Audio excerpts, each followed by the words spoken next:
प्यारे स्टूडेंट, अगर आपको भी ये क्वेश्चन बहुत हार्ड लगता है इसको प्रूव कैसे करें और ये एग्जाम में हमेशा आता है, तो आज से आपको ये क्वेश्चन हार्ड नहीं लगेगा, क्योंकि मैं आपको इसके लिए बहुत ही इजी ट्रिक बताऊंगा, यानी इजी कॉन्सेप्ट बताऊंगा, जिससे आप आसानी से इसको कर सकते हैं।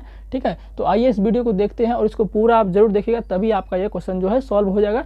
आपका डाउट बिल्कुल भी नहीं रहेगा, मैं गारंटी के साथ कहता हूँ, अगर आप वीडियो पूरा देख लेते हैं ना। तो चलिए दर्पण सूत्र को प्रूव करते हैं, और ये कई दफ़ा आ चुका एग्जाम में, तो आने का चांस है, इसलिए इसको कर लो अभी से। तो सबसे पहले दर्पण सूत्र सिद्ध करें। सूत्र क्या होता है? 1/f बराबर 1/v प्लस 1/u। हमने इतना चीज़ पहले लिख दिया ताकि वीडियो आपका लंबा ना हो और जल्द से जल्द आप इसको कंप्लीट कर ले।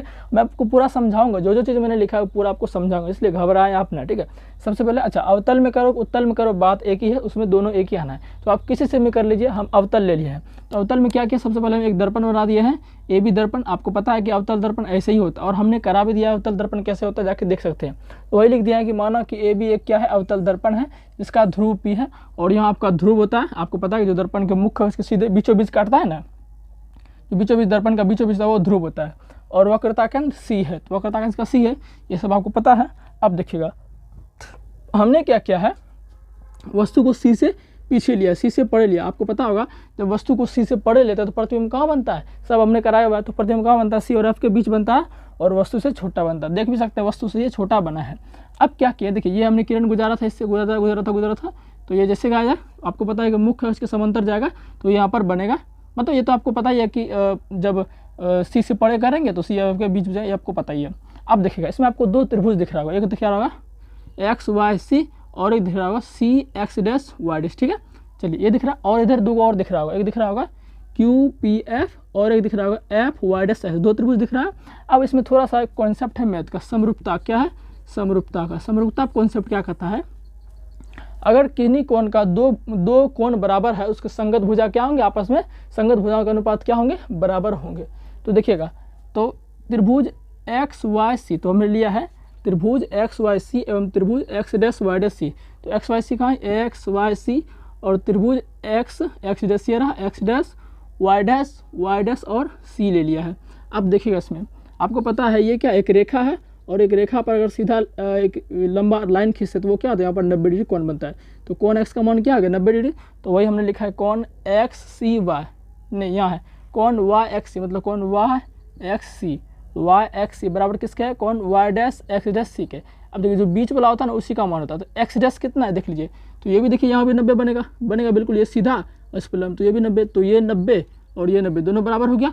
एक कोण दोनों त्रिभुज का बराबर हो चुका है। अब दूसरा देखते हैं, कोण एक्स सी वाई। तो कोण एक्स सी वाई मतलब ये वाला कोण, आपको पता है अगर एक रेखा ऐसे रहे, मतलब दो तिरक रेखा आपस में जब काटती है तो शीर्षाभिमुख कोण क्या होते हैं? बराबर होते हैं। देखिए ये एक रेखा है और एक रेखा है, तो देखिए दोनों यहाँ पर काट रही है, तो ये कोण है, ये कोण क्या होगा? दोनों में बराबर होगा, और इस कोण को बोलते हैं वर्टिकली अपोजिट एंगल या शीर्षाभिमुख कोण। तो वही हमने लिख दिया है कि एक्स सी वाई, यानी कि एक्स सी वाई, और इसका क्या हो जाएगा? एक्स डैश, यानी कि एक्स डैश सी वाई, क्या लिख दिया है? शीर्षाभिमुख कोण क्या होता है? बराबर होते हैं। ठीक है, अब देखिएगा जब दो कोण किसी त्रिभुज का बराबर हो जाता है तो तीसरा कोण अपने आप बराबर हो जाएगा। तीसरा कोण ये है, बच गया, और ये त्रिभुज एक्स वाई सी का ये कोण और इसका ये कोण आपस में क्या होंगे? बराबर होंगे, क्योंकि दो कोण ये कोण इसका दोनों का बराबर हो चुका है। जब दो कोण बराबर, तीसरा कोण बराबर करने का जरूरी नहीं है, तीसरा कोण अपने आप बराबर हो जाता है। तो हमने तीसरा कोण बराबर है, ये हमने नहीं लिखा है, तो कोई फर्क नहीं पड़ता, आपको भी नहीं लिखना है। ठीक है, ज़्यादा लंबा नहीं करना है। तो ये त्रिभुज, इन त्रिभुज का कोण बराबर होगा तो लिख दिया है। अतः त्रिभुज एक्स वाई सी, जो त्रिभुज हमने लिखा था त्रिभुज एक्स वाई सी, इसको बोलते हैं समरूप। क्या बोलते हैं? समरूप।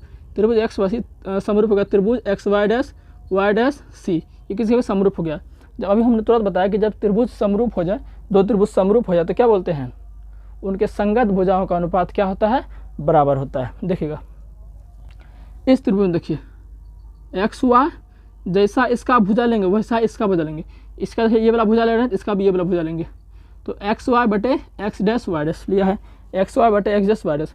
अब देखिए एक्स वाई से हम ये वाला भुजा लेंगे, एक्स सी लेंगे तो उसका भी वही लेंगे, इसका ये क्या ये हो जाएगा, तो एक्स सी बटे सी एक्स डैश देखिए लिया ना, एक्स सी बटे एक्स डैश सी, तो इसका समीकरण फर्स्ट हो गया। अब देखिए जिस तरह एक्स वाई सी और सी एक्स वाई ये दोनों समरूप था, उसी तरह देखिए सेम, देखिए यहाँ भी कंडीशन है, ये देखिए क्यू पी एफ एक त्रिभुज बन रहा है, और यहाँ पे देखिए एक त्रिभुज एक छोटा दिख रहा है यहाँ पर, तो ये दोनों भी क्या होंगे? क्योंकि जैसा कंडीशन यहाँ वैसा कंडीशन यहाँ है, इसलिए हम लिख दिया उसी प्रकार क्या होंगे? त्रिभुज क्यू पी एफ, यानी कि त्रिभुज क्यू पी एफ समरूप। इसको समरूप बोलते हैं। समरूप किसके होंगे? Y dash X dash F के, ये दोनों समरूप होंगे। जब समरूप होंगे तो क्या होगा, अभी तुरंत बोले थे कि संगत भुजाओं का अनुपात क्या होगा, बराबर होगा। देखिए इसका क्या लेंगे, क्यू पी, जैसा इसका भुजा लेंगे वैसा ही छोटका का भुजा लेंगे, तो क्यू पी तो लिया ना, क्यू पी इसका खरा लिए, इसका भी खरा लेंगे, ये वाला खरा इसका एक्स डैश वाई डैश, तो एक्स डैश वाई डैश लिए हैं। अब बराबर, अब के बाद इसका पी एफ लेते, जैसे इसमें लिए थे ना एक्स लिए थे, इसमें पी एफ लेंगे, पी एफ अब बटे ये एक्स डैश एफ, तो इस तरह से ये समीकरण सेकंड हो गया।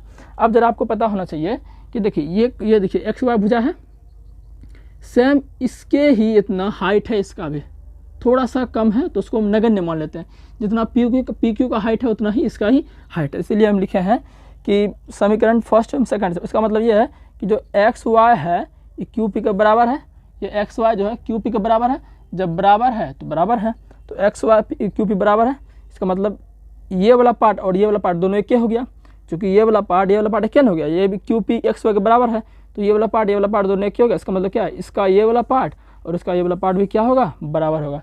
इसीलिए हमने लिखा है समीकरण फर्स्ट एवं सेकंड से एक्स सी बटे एक्स डैश एस, एक्स सी बटे एक्स डैश एस बराबर पी एफ बटे एक्स डैश एफ, और हमने ब्रैकेट में इसका कारण दे दिया है, चूँकि एक्स वाई बराबर क्या है, एक्स वाई बराबर क्या है, क्यू पी हमने दे दिया। ठीक है, इतना तक समझ चुके हैं। अब हम इससे थोड़ा आगे लिखेंगे, इसलिए देखिए इतना तक जो लिखे तो आपको समझा दिए, अब इससे थोड़ा हम आगे लिखेंगे, चलिए समझिएगा। अब देखिए ये जो एक्स सी है, एक्स सी क्या है, जो आपको पता होगा कि जो भी दूरी मापते हैं दर्पण के ध्रुव से मापते हैं, दर्पण के क्या करते हैं, ध्रुव से मानते हैं। तो ये एक्स सी जो है, एक्स सी का ये है, एक्स सी है ये ना, तो एक्स सी को हम क्या लिख सकते हैं, हमेशा ध्रुव से घटाना, तो पी एक्स, यहाँ तक पूरा पी एक्स है, तो पी एक्स में क्या करेंगे हम, पी सी को घटा देंगे तो हमारा एक्स सी हो जाएगा, क्योंकि इतने का हमको चाहिए, अरे एक्स सी चाहिए, देखो एक्स सी चाहिए, तो एक्स सी कैसे लिखेंगे, पी एक्स में इतना घटा देंगे तो इतना आ जाएगा, तो लिखो पी एक्स, तो इसको लिख सकते हैं पी एक्स घटा पी सी, अब बटे एक्स डैश सी को हम क्या लिख सकते हैं, एक्स डैश सी का ये है एक्स डैश सी, तो हमेशा ध्रुव से करेंगे तो हमको इतना चाहिए, तो ये पूरा पी सी है, पी सी में ये पी एक्स डैश घटा देंगे तो सी एक्स डैश आ जाएगा, तो करिए पी सी, तो यहाँ लिखेंगे पी सी घटा P X dash, P C घटा पी एक्स डैश बराबर, अब पी एफ क्या है, देखिए पी एफ आपका देखिए ये पी एफ, तो पता है आपको एफ और पी के बीच के दूरी को क्या कहते हैं, एफ कहते हैं, यानी कि फोकस दूरी। तो हम पी एफ को क्या लिख सकते हैं, एफ लिख सकते हैं, लेकिन कंडीशन क्या है, माइनस होगा। माइनस क्या होगा, आपको पता है कि ध्रुव के बाएं से जो भी दूरी होगा सब माइनस, और ध्रुव के दाएं से जो भी दूरी होगा वो होगा प्लस, तो एफ तो ध्रुव के बाएं है ना, इसलिए हम क्या दिए, माइनस दिए। अब बटे एक्स डैश एफ, तो एक्स डैश एफ कहाँ, ये रहा एक्स डैश एफ, ये देखिए ये है, इनको हम कैसे लिखेंगे, हमेशा पी एस करना, तो पी एक्स डैश में अगर इतना घटा देंगे तो हमको इतना मिल जाएगा, तो करो पी एक्स डैश, यानी कि पी एक्स डैश घटा क्या देंगे, पी एफ देंगे, पी एफ देंगे। ठीक है, इतना तक आपको समझ आ चुका है। अब हम थोड़ा आगे बढ़ते हैं इधर के, ठीक है, इसको मिटा देते, थोड़ा समझेगा ध्यान से। एक बार देख लेता हूँ बोर्ड में दिख रहा है कि नहीं।